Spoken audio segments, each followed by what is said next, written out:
Hello, you wonderful people, and welcome to another episode of wrong show. Welcome to another episode of Crime Centric. This being a show where I talk about crime dramas that I watch. For today's episode, I'm going to talk about the latest episode of Lethal Weapon as well as the latest episode of Blindspot. Starting off with Lethal Weapon, a very good episode. The first thing I want to bring up the fact is that I forgot if he was an FBI agent to kind of like I'm just going to refer to him as an FBI agent because I don't remember what his actual position was. I was like partway through the episode, I just can't, he just rubbed me the wrong way. I was just kind of like, you're a bad guy, aren't you? You're pretending to be a good guy. And then I was like, nah. I'm just being stupid. I'm just being paranoid. I was like, nah, he's just going to turn out to be a good. And it's like, nope, he actually is a bad guy. I was like, what? Why did that happen? Because I think in my mind, I guess because I've been watching a lot of like police procedurals or like crime dramas lately, that it just seems like every time you turn around, it's like, oh yeah, there's like a dirty FBI agent or something like that. But it's just that, I guess it hasn't happened a lot, but just I was kind of halfway expecting it. So I guess that's why I was just kind of like, it didn't catch me as a surprise. I was like, oh yeah, you're actually dirty, huh? It's like, okay, interesting. I think because most recent example was like Rush Hour. I think it's the most recent example I can think of. Interestingly enough, another movie turned into a TV show. But like the first episode, it was like an FBI agent that was a bad guy. So that just kind of got me. And it, like kind of since we're kind of on that spectrum anyway, this is the same actor who was in Castle. He turned out to be a pretty bad guy in like the final episode. The whole series finale thing. So after, it's like, oh yeah, it seemed like he was actually a good guy, but it's like, oh, he was working with Beckett and Castle, but then it's like, oh yeah, like spoiler alerts for Castle, he tried to kill them at the end of the episode, final episode. But nonetheless, like that's just kind of, I was like, oh, you, and it's just like, oh, you just happen to be in this show and be a bad guy too. But nevertheless, moving on. A very like I said, it's another episode of them mixing the comedy with the serious. It's a very seriously heavy episode, but at the same time a very comedy episode too. Love the fact is we had Roger saying like, how dare you not show up to my house? I was slaved over trying to make those ribs. I needed them for 3 hours. The meat was literally falling off the bones. You're sitting over here, you got the nerve to be wearing sunglasses. Take those sunglasses off. And Riggs takes sunglasses off. Sees his black eye, put him back on. And then the whole thing about his son drinking a beer, Riggs is like, let him drink, get like, drink a little, he's about to go off to college. You can't let him go off to college not having, had any alcohol. And the mom's like, all right, let him get some, just, one beer, because that way he gets it out of the system, realize it's not all fun and games when you drink. And then Roger's like, all right, boy, you can smell a beer. That's all you get to do. You get to smell a beer. You get to go, that's it. And that whole time he was talking to Riggs, was it a therapist? I think that's, his therapist. And he's just like, okay, how are things going between you and Riggs? And she's like, I'm sorry, Roger, I can't, disclose, his, our sessions and stuff like that. He's just like, blink if my life is in danger. And then the whole final thing with like his wife, being upset about the whole fact is like, oh, he's still getting into these dangerous situations with Riggs. And she's like, well, since you're going to be partnered up with Riggs and your heart rate obviously is going to keep popping up, we're going to have to find different ways to kind of get it lowered. So she's like, all right, no more ribs. And he's like, wait, what? What do you mean no more ribs, baby? Ribs are all I have. I mean, besides you and the kids, of course. So just like, kind of wanted to get the, like some of my favorite aspects, kind of more funny stuff out of the way. Because then, like I said, you got to balance that with all the serious stuff that went down in this episode. For one, we see Riggs is kind of still a mess. I mean, he did wake up in the beginning of the episode. Like, I wasn't halfway expecting that, because it's like, oh, I guess the cops are there on the beach. It's like, we found a dead body on the beach, and then they get close to it and it starts moving. I was like, is that? And it is. It's Riggs. Apparently got drunk. I guess went out and sea and just washed back up on the beach, butt naked. So, but basically, it's just kind of showing you just he isn't 100% okay. He ended up selling his house. It was basically, trying to get rid of any reminders of everything, and it hit him hard. He went drinking at a bar. Essentially, I guess, he ended up getting in a bar fight. I can only assume what went down is that basically the guy was accusing Riggs of checking out his girlfriend or hitting on her or something. It was like, oh, don't stare at my woman type of situation, very possessive and whatnot. And Riggs probably just enticed him, because basically him and the rest of his biker gang started beating the crap out of Riggs. But you can see it the entire time. He's smiling and laughing. He didn't say anything to anyone else about it, but and his therapist kind of brings it up later, like it's basically physical pain is a lot more to handle than emotional pain. And that was just kind of his way of compensating with it, because he's hurting so much. Like, cause she even said to herself, there's like nothing she can do to fix him. Like, there's no words she could say to help, like, really make this all go away. But she does want to alleviate some of his pain. But for him, he's like, no, because I can't give it up, because for right now, his pain is all he has. It's the only thing he feels, If he didn't have that, what else would he have to hold on to, Because we also had Roger finally finding out. Because I completely forgot last episode, he only found out about Roger's wife. He didn't know about the fact that Roger's wife was, I'm saying that wrong. He didn't find out that Riggs' wife was pregnant at the time she died. So it just, it kind of hit him, like, because he brought up the question of, like, how did Riggs know about the fact is that the lady in this episode was taking, like, prenatal, meds for, a pregnancy and whatnot. He's like, oh, how would you know that? And Riggs just kind of looked at him. I was like, why would you ask that? I was about to say, that's a little insensitive, because he didn't know. Like, it's just more proof that Riggs hasn't really opened up to anyone about that. Because it also led to an interesting conversation between Roger and his wife, because basically she had, after she had found out about that and just kind of the crazy things that happened to them in this episode, just kind of realizing, like, your life has gotten even more crazier since Riggs has become your partner. It's only been 3 days. Your life, 30 years on the force or whatever, has never been this exciting until now. And basically brought up an old story about a dog that they used to have back in the day, and that basically that dog was very rabid, and it would kind of like bite and attack everyone, and it would tear up everything they had. And that basically she kind of, because Roger's like, okay, so are you saying Riggs is the dog in this story? She's like, basically that wasn't the right time for us to have that dog. The dog kind of came into our lives at the wrong time. And it's kind of saying, like, maybe Riggs kind of did the same thing, because the thing is, at this point in time, we have so much to lose. Like, she's not trying to be a jerk.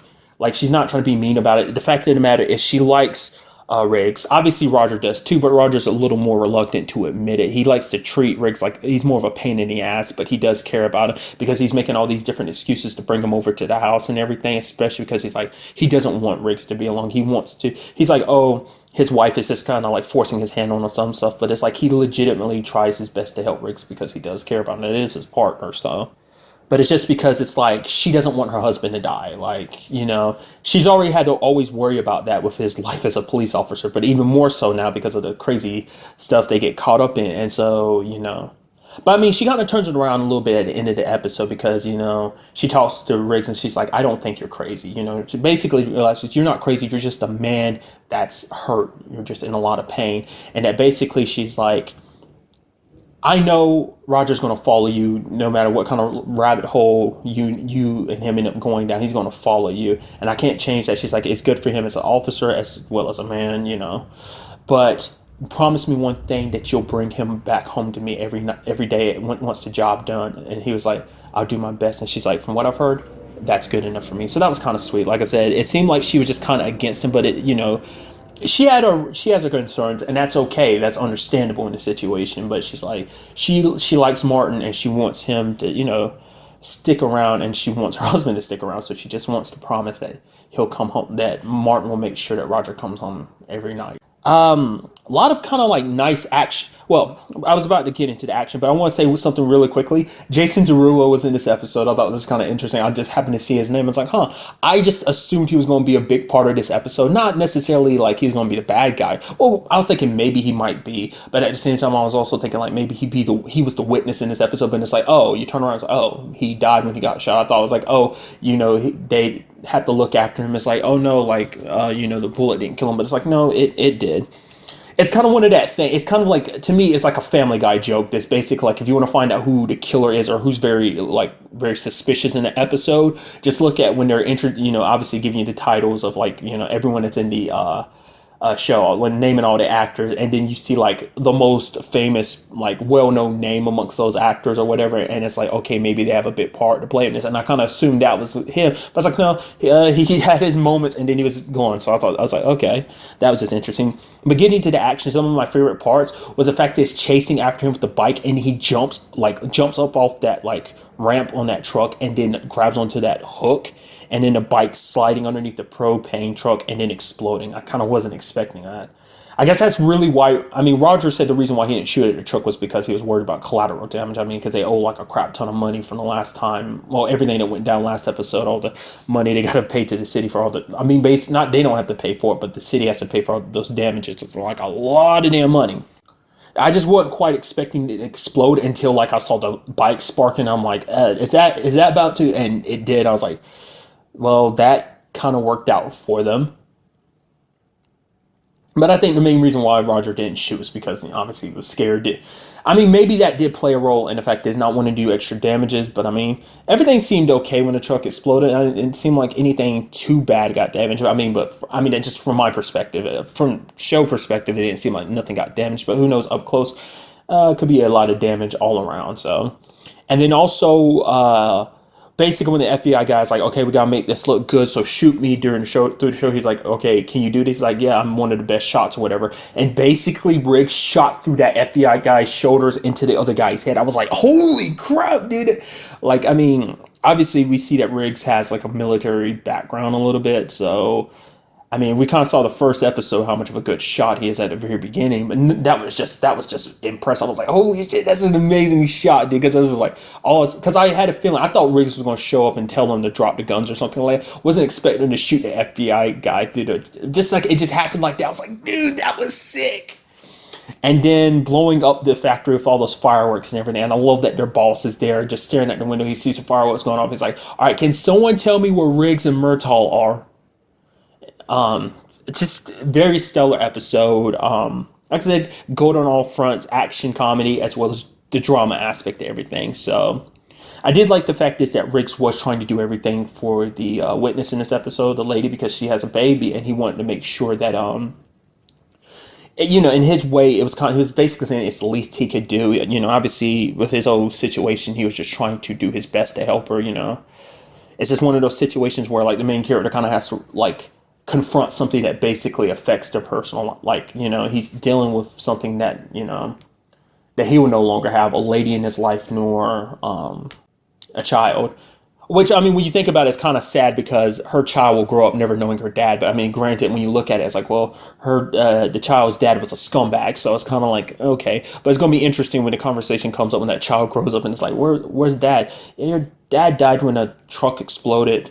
Some cops shot at some fireworks that exploded and killed him and a whole bunch of other people that were trying to kill mommy. So very interesting conversation. I mean, it'd be one of those situations. It was like, oh yeah, like, I mean, it's scary when you hear it now, but I mean, in retrospect, it's like, it's kind of funny, type of situation.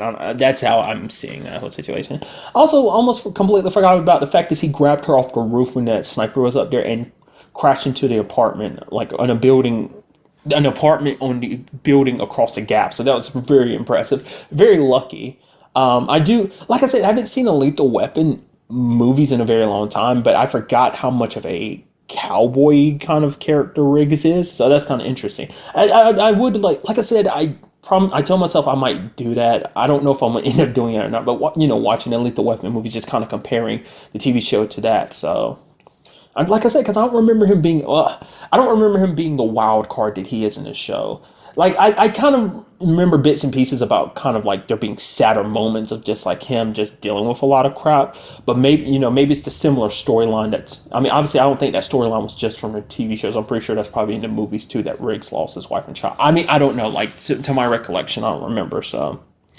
And there is kind of a thing that does make you wonder, I don't know, just because it's like, well, I was about to say something, but I'm just going to leave it there because I'm like, that's stupid and just presumptuous of me to assume this certain thing. If it ends up happening, I won't say anything about it, but it's not worth going into, so I'm leave it at that. Shut up, Michael. Stop talking. Moving on to this week's episode of Blindspot. We basically picked up where last week's episode left off with Jane getting kidnapped.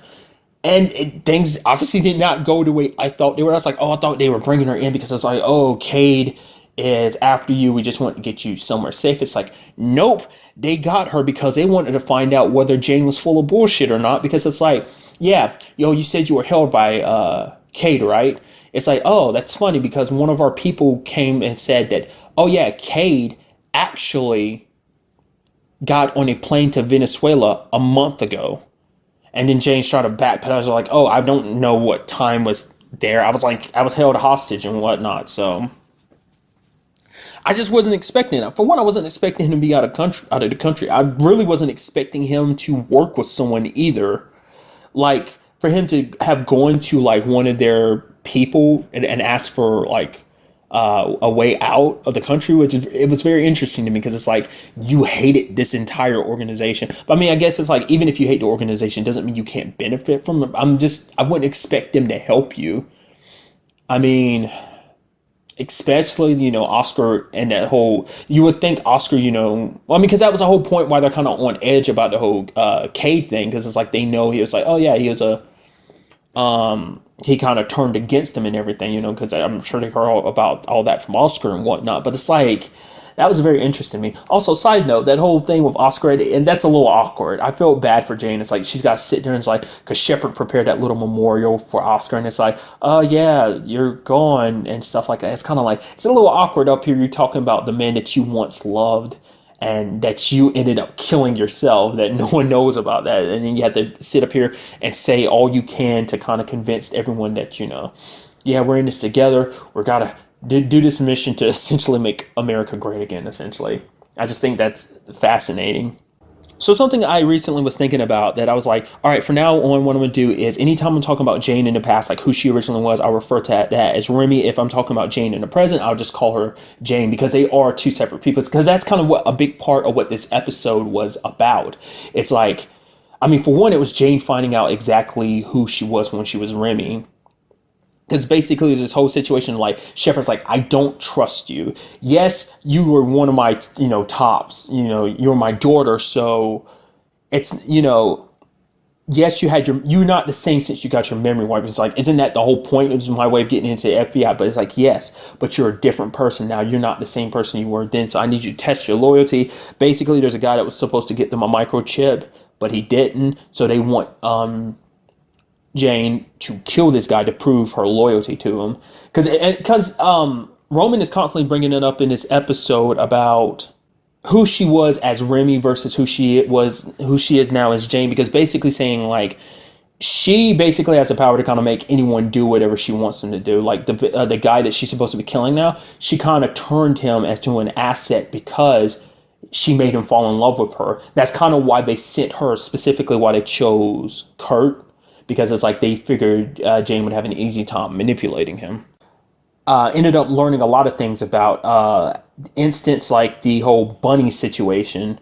That basically her and the other kids were given bunnies during that whole situation where they were part of that program. They were to kind of take care of these bunnies. And then after a while, it was like, okay, they were told to kill the bunnies. Apparently, Remy killed it instantly. Like, she killed it faster than anyone else. But we ended up finding out Roman didn't kill his. In fact, basically to make a point, they basically gutted the rabbit and left it there to bleed out and die in front of him. Kind of just set an example. So, because what I liked is that, like, basically Jane tried to do everything she could. She couldn't bring herself to, even when it came to killing the officers, she tried to make excuses like, no, we don't have to do this.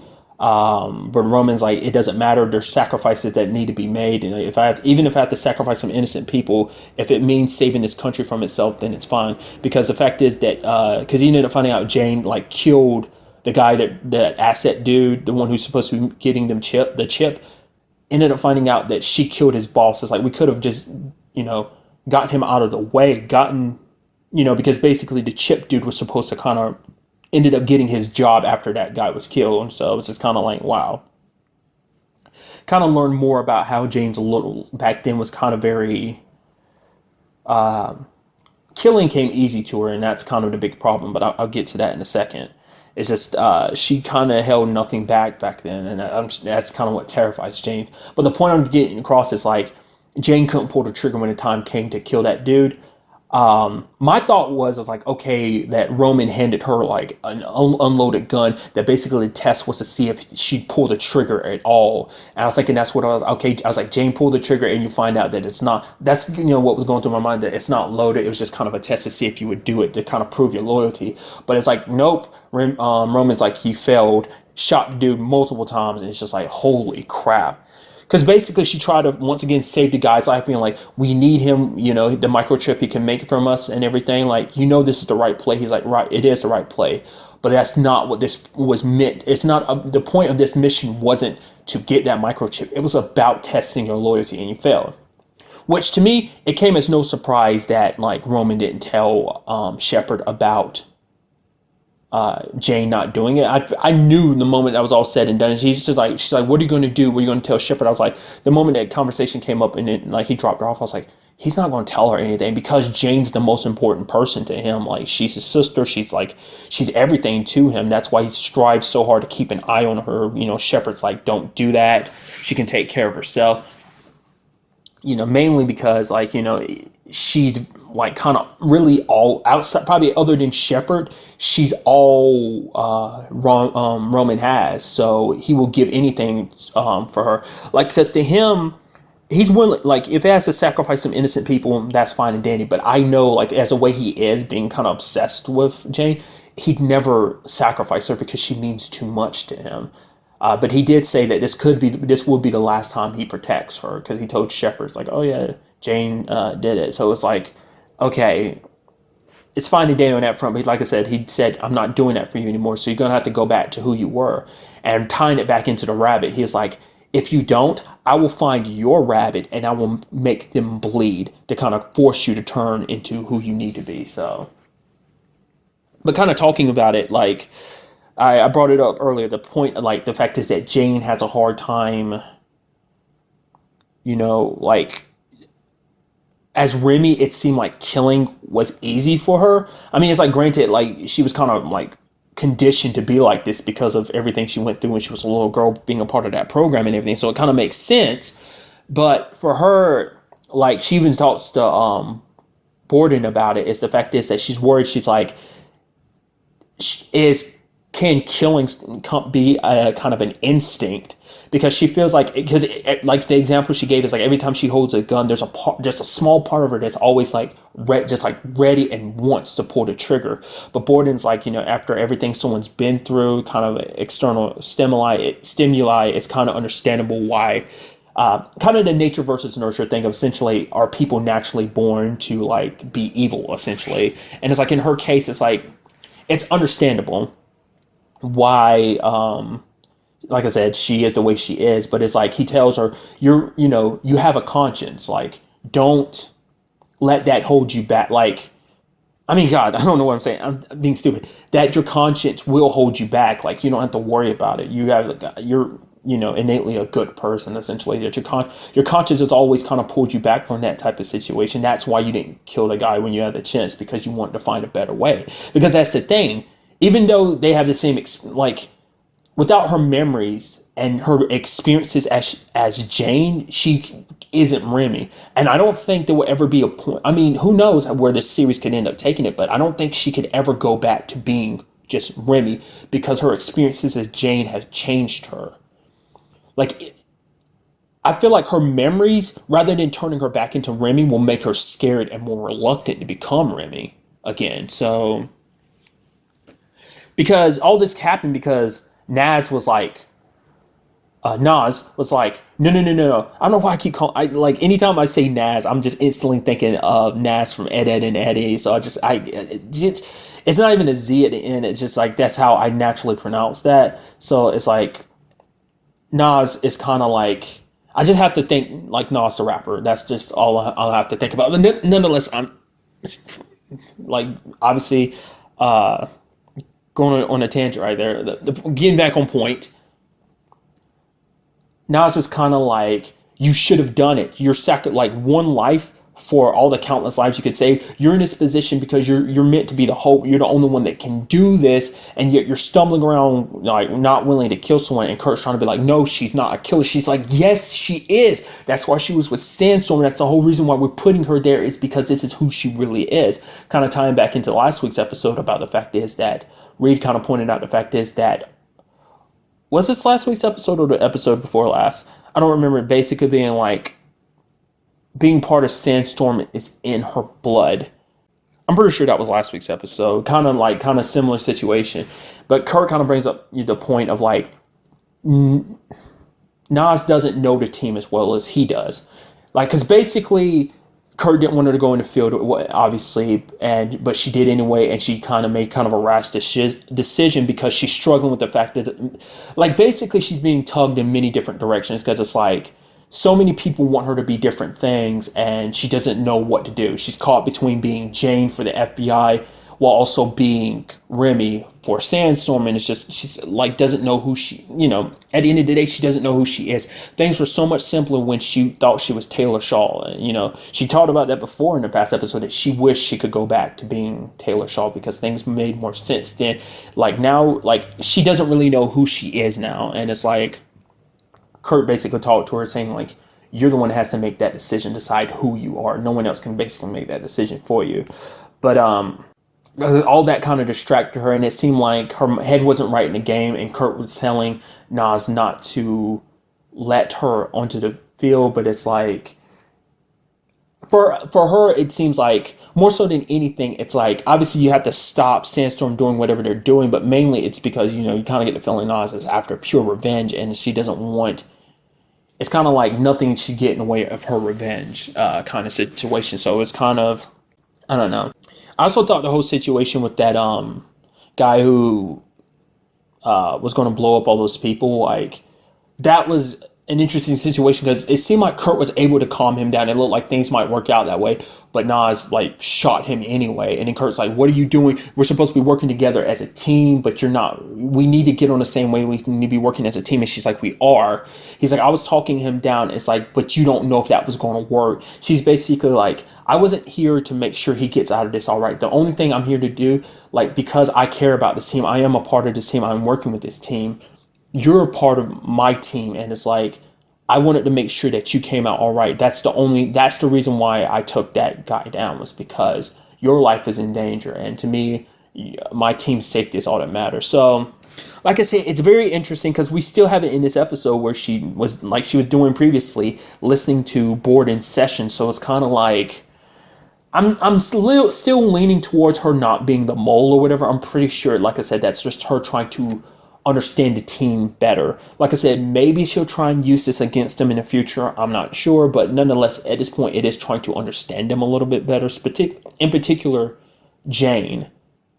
So, I mean, kind of an interesting thing that came up this episode was kind of like we've all had, like I've brought it up before, Tasha's been the most, reluctant to kind of give Jane a chance. She's just kind of like, Jane screwed up. She should just listen to Reid's order. I mean, to Weller's orders and not have gone off on her own like that. But then Reid was kind of like, no, I kind of feel bad for her. Like, she saved our lives plenty of times. It's like, we don't know what's going, like, you can't really 100% blame her, because it's like, who knows what she's been through. So, and that was kind of interesting. Like I said, it's always interesting. Like, Reid, it's hard on Jane. He was from the very beginning. If you look back on season 1, at the very beginning of season 1, he didn't trust her.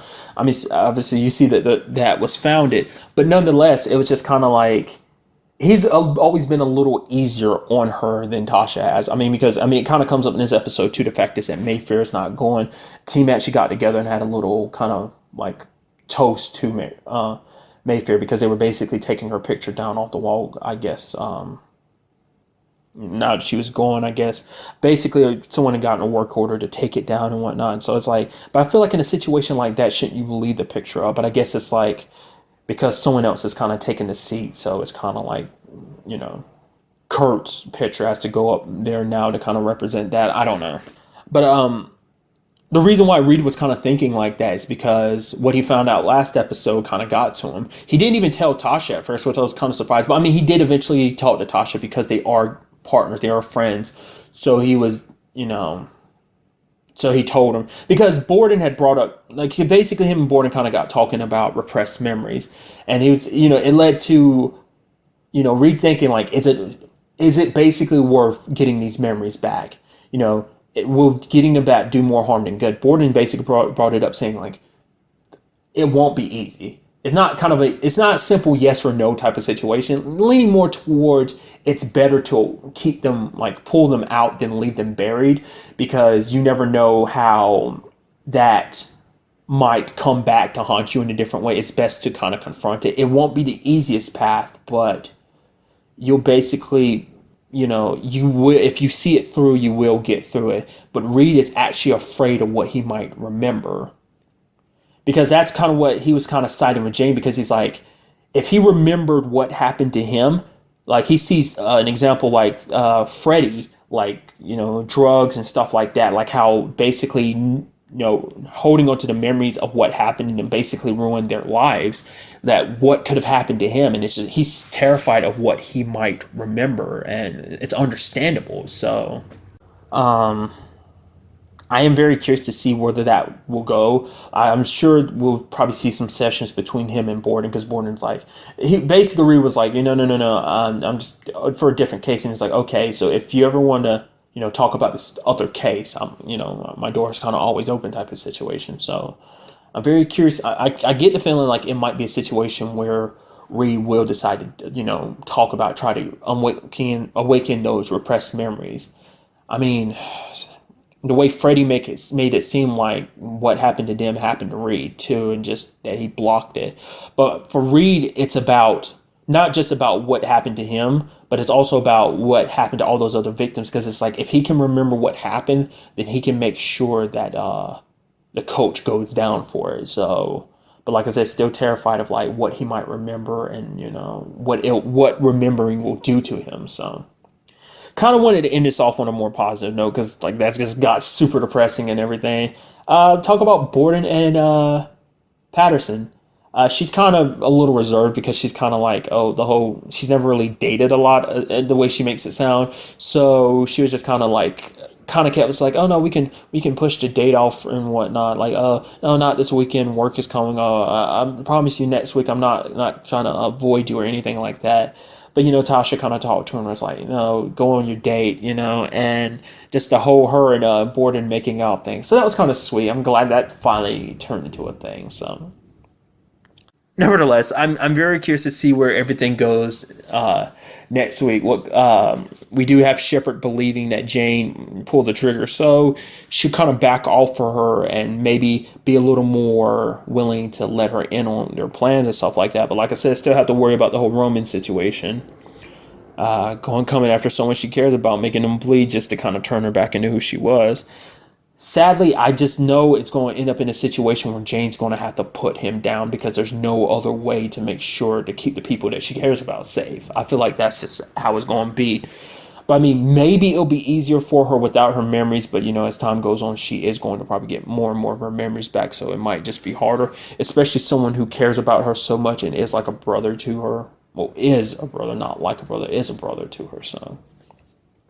But that's really all I want to talk about in this episode. Till the next time we meet, be happy, be safe, live life to the fullest, and enjoy it. Good day and goodbye.